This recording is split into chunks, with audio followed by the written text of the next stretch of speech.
নমস্কার বন্ধুরা, ময়ের হেসেলে আপনাদের সবাইকে স্বাগত। আজকের রেসিপি তেলাপিয়া মাছের তেল ঝাল। তো প্রথমে তেলাপিয়া মাছ নিয়ে নিয়েছি।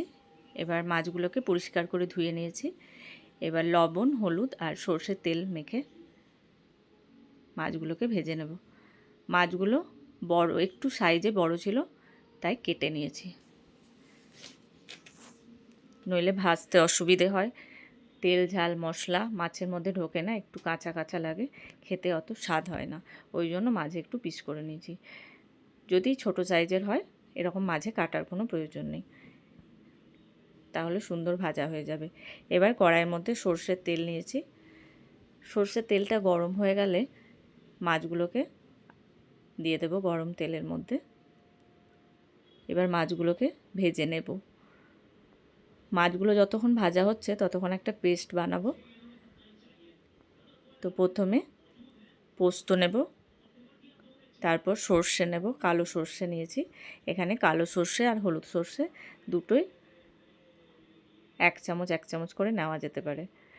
এবার কাঁচা লঙ্কা নিয়েছি বেশ কয়েকটা, লবণ নিয়েছি যাতে সর্ষেটা তেতো না হয়ে যায়। এবার জল দিয়ে একটা মিহি পেস্ট বানিয়ে রাখবো।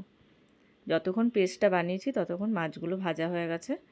এবার ওই ভাজা মাছের তেলের মধ্যে আর অল্প তেল দেব। আমি পুরো রান্নাটা সর্ষের তেলেই করেছি। এবার 5 ফোড়ন দিয়ে দেব। একটু ভাজা ভাজা হয়ে গেলে টমেটো কুচি দেব। আমি এখানে একটা বড় সাইজের টমেটো নিয়েছি। টমেটোটা একটু নেড়ে নেব তেলের সাথে। তারপর কালারের জন্য কাশ্মীরি লঙ্কা দেব, জিরে গুঁড়ো দেব, হলুদ গুঁড়ো দেব আর আদা বাটা দেব। আমি এখানে পেঁয়াজ রসুন এগুলো কিছু ব্যবহার করিনি। এরকমভাবে রান্নাটা করে দেখবেন, বেশ স্বাদ হয় খেতে। এবার ভালো করে টমেটো মশলা সব শুদ্ধ কষে নেব। এবার লবণ দিয়ে দেব পরিমাণ মতো।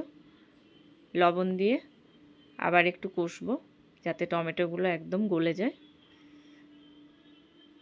মশলা কষা হয়ে গেছে, টমেটো একদম গলে নরম হয়ে গেছে। এবার আগে থেকে যে পেস্টটা বানিয়ে রেখেছিলাম, পেস্টটা দিয়ে টমেটো আর মশলার সাথে একটু কষে নেব। খুব বেশি কষবো না, বেশি যদি কষা হয় সর্ষে তেতো হয়ে যাবে, রান্নাটার স্বাদ একদম বদলে যাবে, খেতে ভালো লাগবে না। এবার যে মিক্সি জারটাতে পেস্টটা বানিয়েছিলাম ওটা ধুয়ে একটু জল দিলাম প্রথমে। তারপর মিশ্রণটা ভালো করে মিশিয়ে নিয়ে তারপর গরম জল দিয়ে দিলাম। যেরকম গ্রেভি রাখা হবে সেরকম পরিমাণে গরম জল দিয়েছি। এবার টেস্টটাকে ব্যালেন্স করার জন্য কয়েক দানা চিনি দেব আর চেরা কাঁচা লঙ্কা দিয়ে দেব। এবার গ্রেভিটা ফুটে উঠলে আগে থেকে যে মাছগুলো ভেজে রেখেছিলাম মাছগুলো দিয়ে ফুটতে দেব মশলার সাথে, ভালো করে যাতে মাছের মধ্যে মশলা কাঁচা লঙ্কা সবের ফ্লেভার একদম ভালোভাবে মিশে যায়, তাতে টেস্টটা সুন্দর আসবে। এবার ঢেকে দেব।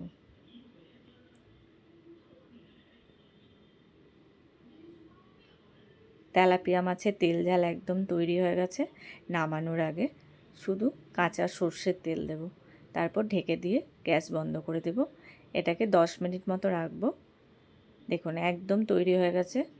খুবই অল্প উপকরণ দিয়ে খুব ভালো একটা সুস্বাদু খাবার, ভাত দিয়ে খাওয়ার মতো একটা রান্না। অবশ্যই